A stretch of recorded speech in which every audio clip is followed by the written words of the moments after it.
Olá! Depois que o carnaval passar, os senadores devem definir os novos presidentes e integrantes das comissões. Dos 13 colegiados permanentes, apenas a Comissão de Constituição e Justiça está completa. A repórter Sara Reis explica como funcionam esses grupos de trabalho. Plenário do Senado. É daqui que saem grandes decisões, propostas que viram leis e que mexem com o nosso dia a dia. Só que até chegar aqui, muitos projetos ainda precisam percorrer um longo caminho.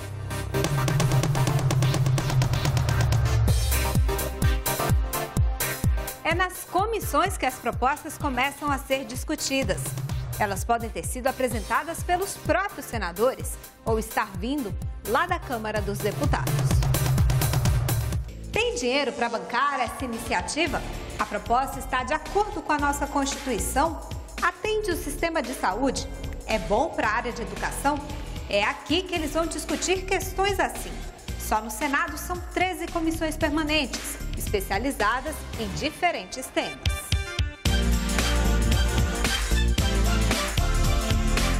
Só que esse número pode chegar a mais de 50, se a gente contar que ainda tem comissão temporária, mista, subcomissão. Não é mesmo, Dirceu? Isso vem a exigir dos parlamentares quase que uma onipresença, né, para que eles possam acompanhar de forma efetiva os trabalhos legislativos. Funciona mais ou menos assim. Deste lado ficam os senadores que fazem parte da comissão. Eles podem ser os autores dos projetos ou os relatores, aqueles escolhidos para avaliar as propostas. Já aqui fica o presidente, que é quem vai coordenar os trabalhos. A função básica do presidente é organizar e dirigir os trabalhos da comissão. Nesse cenário de organizar e dirigir, ele estabelece as pautas, resolve as questões de ordem. Só que a cada 2 anos, os senadores escolhem um novo presidente e a composição também muda. A composição é estabelecida de acordo com a proporcionalidade partidária. O que é a proporcionalidade partidária? É o número de componentes do Senado que pertence a cada agremiação partidária, a cada partido. E nem sempre o que é votado nas comissões precisa ir para o plenário. Se o projeto aprovado for terminativo numa comissão e nenhum senador apresentar recurso para que ele passe em plenário, ele pode ir direto para a Câmara ou para a sanção do presidente. Além de votar matérias, as comissões realizam audiências públicas. É quando a sociedade pode opinar sobre as propostas presencialmente. O direito de greve dos servidores públicos está previsto na Constituição de 88. Para garantir que os serviços essenciais não sejam interrompidos para a população, o Senado analisa a proposta que vai regulamentar o dispositivo constitucional. A paralisação de policiais militares no Espírito Santo reacendeu o debate.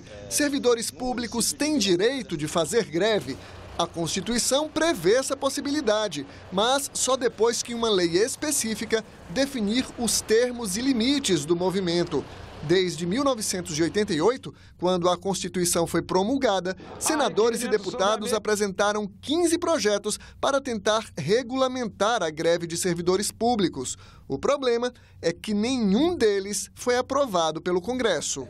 No Senado, são 3 propostas ainda em tramitação. O líder do governo, Aloysio Nunes, é autor de uma delas. Uma lei que vai definir os limites, definir quais são os serviços essenciais, os serviços inadiáveis, como diz a Constituição, para que se possa ter greves que, ao mesmo tempo, atendam às reivindicações, ou seja, ser um instrumento de reivindicação e de luta dos trabalhadores, mas, por outro lado, sendo um serviço público, não prejudique de uma maneira catastrófica, como algumas greves prejudicam, o público em geral.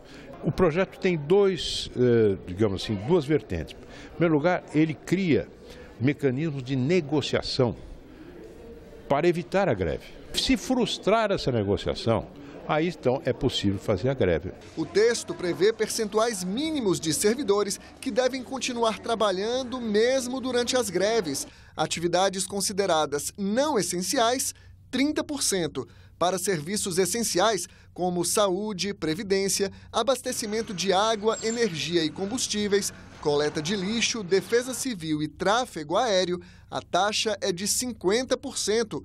No caso da segurança pública, 80% da categoria deve permanecer trabalhando. Polícia Militar, na minha opinião, não pode fazer greve, porque eles são militares. Militar não pode fazer greve. O senador Paulo Paim foi relator do direito de greve dos servidores na Comissão de Direitos Humanos. Ele propôs e o colegiado aprovou a rejeição do projeto de Aloísio Nunes. Ele proíbe o direito de greve, ele quer que 80% da categoria trabalhe. Mas que greve é essa? Com 80% trabalhando não tem, ele proibiu o direito de greve. Então essa é a grande diferença. Ao mesmo tempo que ele acaba com a aposentadoria dos trabalhadores, acaba com a CLT e os direitos básicos dos trabalhadores, isso vai criar uma rebeldia, aí ele vem com o facão para dizer não. Se tu fazer greve e protestar sobre isso, eu te boto para a rua. O relator recomendou a aprovação de outra proposta, sugerida pelo Fórum Permanente de Carreiras Típicas de Estado. O meu projeto garante o direito de greve a todos os setores e, claro, que tem aqueles setores chamado de emergência, onde, por exemplo, um hospital, você pode fazer greve, mas tu terá a responsabilidade de ter plantões de emergência. Os bombeiros, por exemplo. Os setores mais estratégicos, no meu projeto, eu garanto essa responsabilidade. O texto prevê um mínimo de 30% de servidores no trabalho durante as greves e proíbe a paralisação de militares das Forças Armadas. As duas propostas estão na Comissão de Constituição e Justiça. O Palácio do Planalto quer emendar o texto e incluir sugestões como o desconto dos dias parados e até perda do cargo em caso de greve. Foi publicada no Diário Oficial da União desta sexta-feira a lei complementar que regula o cálculo do valor adicionado de energia hidrelétrica para fins de repartição do ICMS que cabe aos municípios. O valor da produção de energia proveniente de usina hidrelétrica corresponderá à quantidade de energia produzida multiplicada pelo preço médio da energia hidráulica comprada das geradoras pelas distribuidoras, preço que é definido pela Agência Nacional de Energia Elétrica, ANEEL. Outra lei publicada hoje autoriza o Banco Central do Brasil a adquirir papel moeda e moeda metálica fabricados fora do país por fornecedor estrangeiro. Em janeiro, a Lei de Saneamento Ambiental completou 10 anos. Só que, para uma boa parte dos quase 210 milhões de brasileiros, não há o que comemorar. A lei previa que, em 2027, toda a população seria dotada de serviços básicos. Mas, de 2007 a 2015, os avanços foram pequenos. O índice de pessoas atendidas com água tratada aumentou menos de 3 pontos. De 80,9% para 83,3%.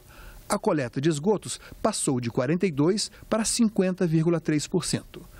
E o tratamento dos esgotos gerados de 32,5% para 42,7%.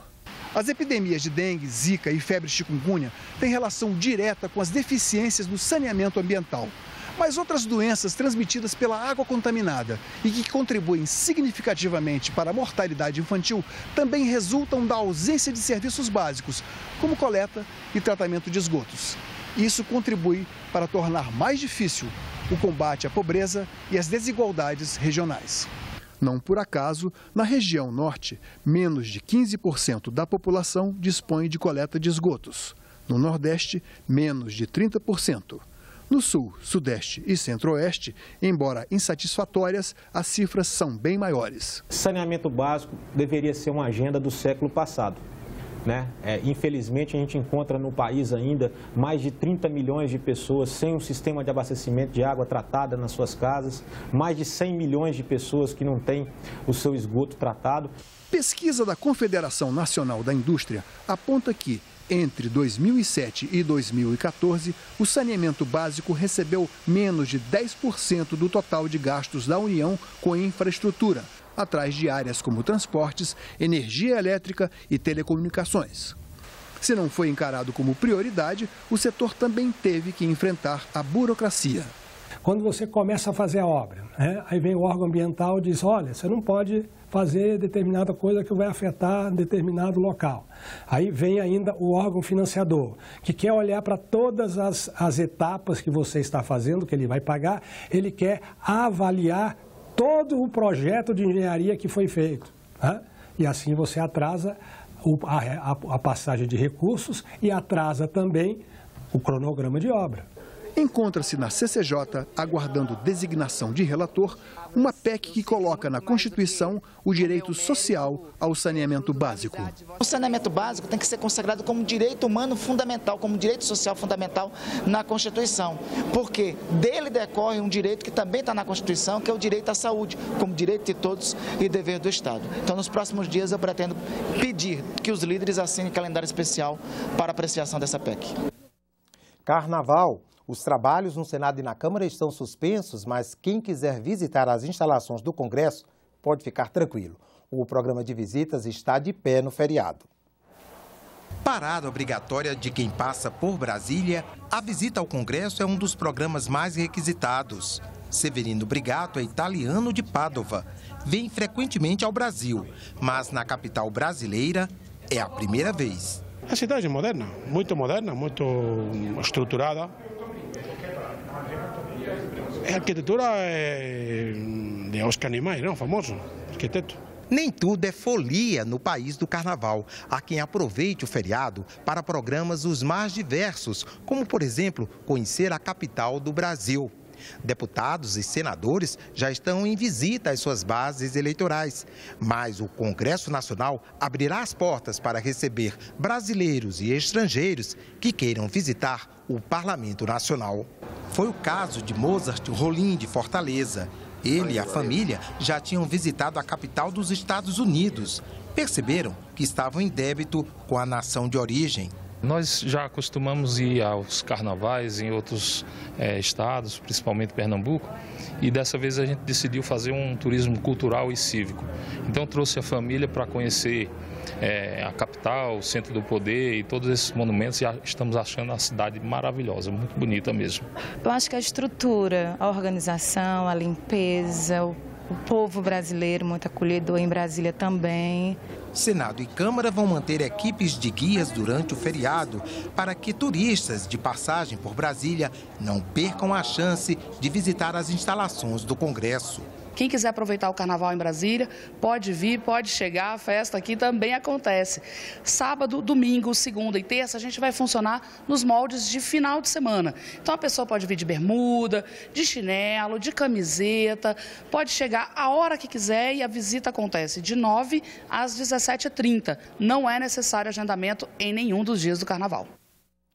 Você acompanha outras notícias na nossa página na internet ou aqui na programação nos boletins do Senado Agora.